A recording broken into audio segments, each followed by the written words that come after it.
entire sound if it exists. Okay, and then there will probably be a helper function. And right now I'm debating if I should just make this a C call and use pthreads, because the well, at least for Mac OS 10, you're using pthreads even if you call the, I forget, the ns thread whatever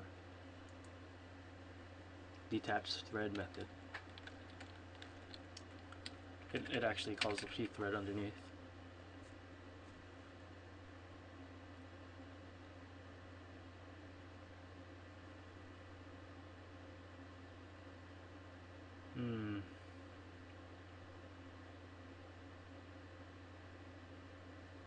Okay, anyway, first we'll deal with the entire sound. And we'll see if we need to split that up. I'm thinking probably not. And another reason we don't chunk this out, especially for multi-threading, is because the status gets updated. We'll have some way of sending the state back and potentially some results back early before this function ends to the main thread, and that's what update will parse, or pull, sorry. Okay, so let's start implementing these two methods.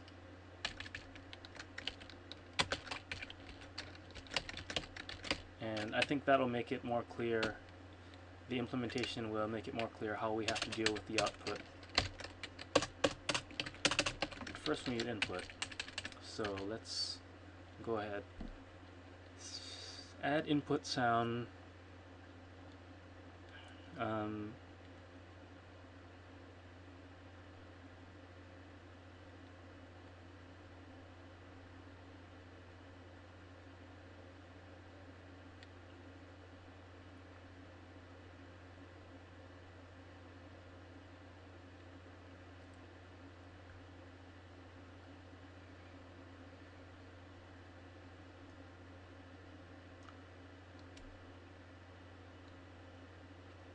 I totally spaced out.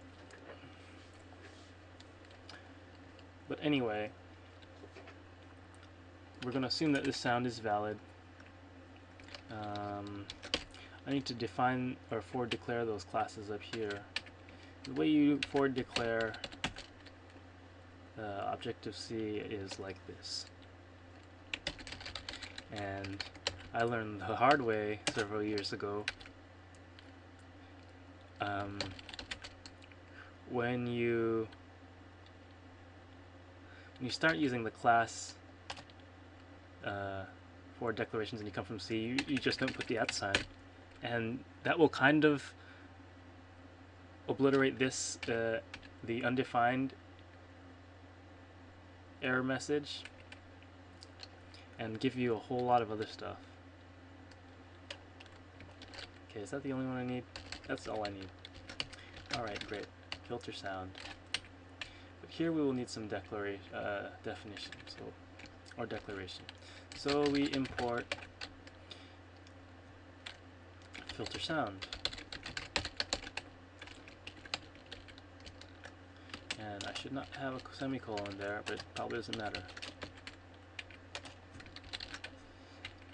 Alright. So what is it about filter sound? Well, take the sound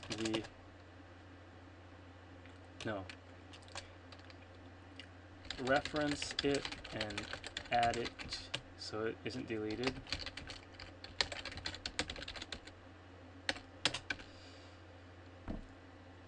And I believe the sounds are only they are only deleted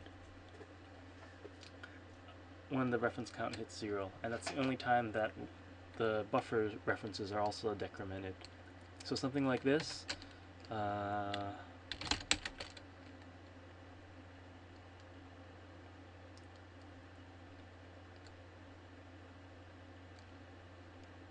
my goodness.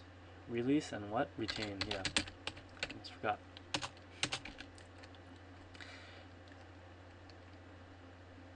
Okay, so you retain the sound here.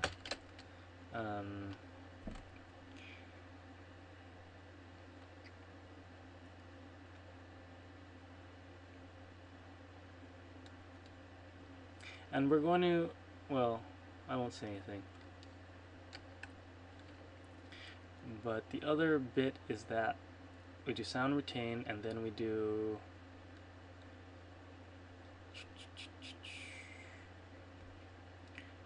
what's I about to add?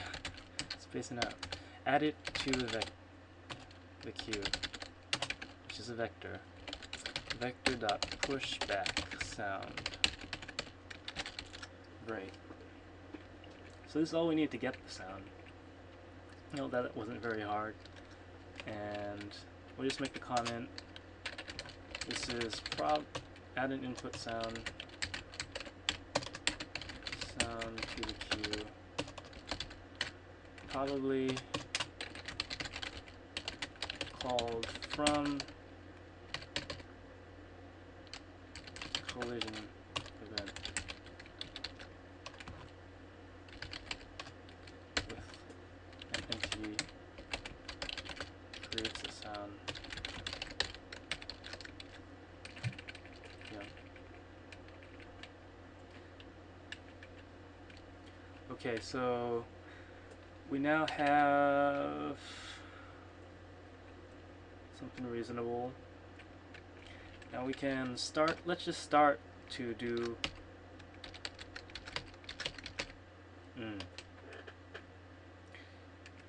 So notice that process sound is a effect specific definition.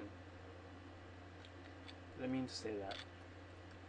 It is an effect specific what was it called? Normal? No. Anyway. The implementation is effect specific. And I can't remember what my effect was called. And I'm destroying the saved buffers. Okay. So I'll actually have to look now. Classes. It was something like dummy. No. What was it?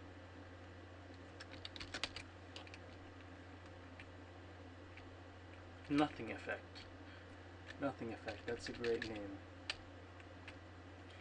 So nothing effect dot mm. Where's that? Here.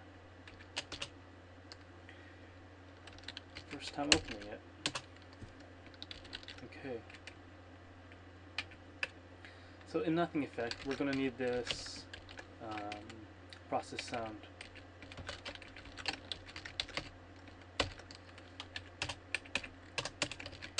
And we probably should take, we're probably going to take the one sound.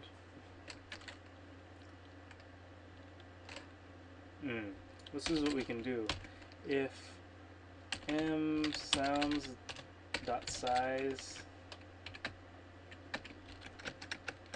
there's nothing in it, you just return. Otherwise you do something cool, like let's say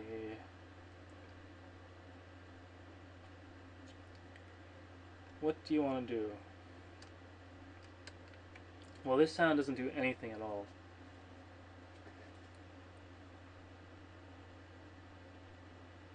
And once we're done with the sound, it's probably safe to release it. If you do it from a separate thread though, you will need to create that thread. The auto release pool. Yeah, but anyway, this is what you can do. Yeah, I want to have this in a multi-threaded call. I really don't like having Objective-C.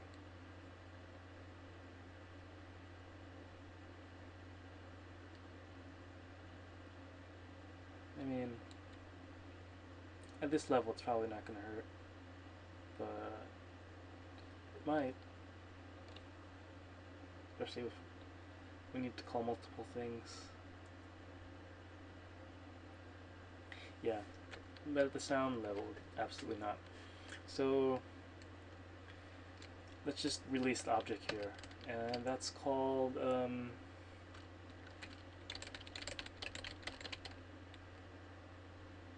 Oh, you know what? Yeah.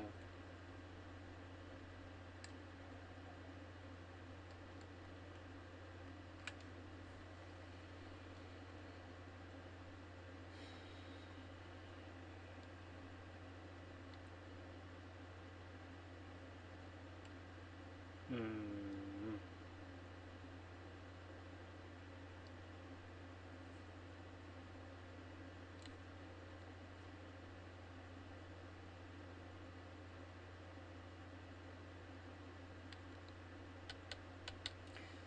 Yeah, this is starting to make my head spin, but we'll get over it.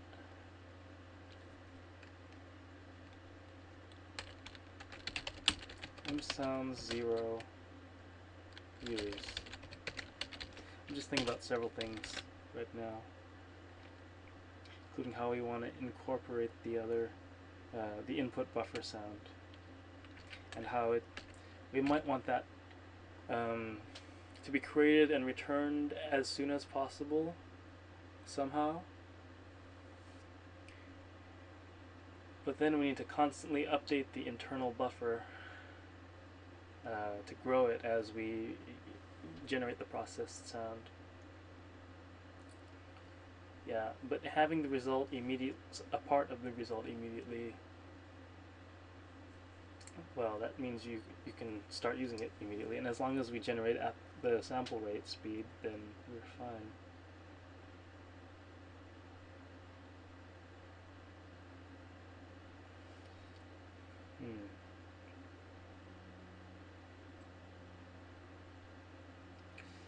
Okay, so notice that this doesn't give the output yet, but I want the output also to be a filter sound. So this is what we can do, and well,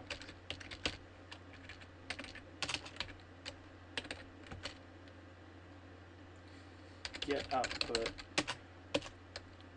So get output will gets the processed output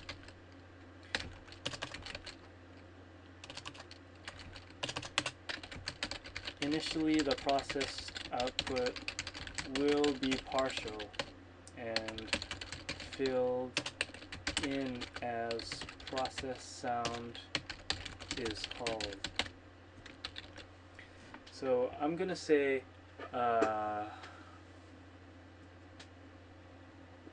yeah, first you'll start with 0 buffers, and this will grow over time. I was going to say something more useful than that. Initially, this will be just the input buffer sound with 0 classes, or 0 buffers. And we're going to maybe subclass the input buffer class, if not directly increase its functionality to have the staggered increase. And all we really have to do is, we can even start playing back this sound directly in the mixer. The only thing we have to do, and I'll make a note,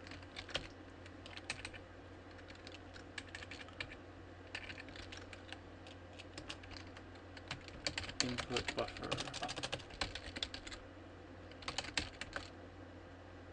subclass, and what we would have to do is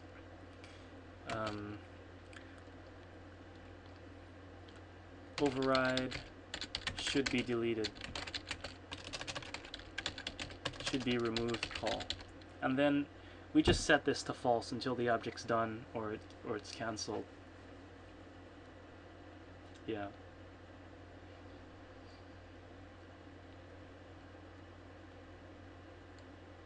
And we will also need a special playback case. I actually think the current input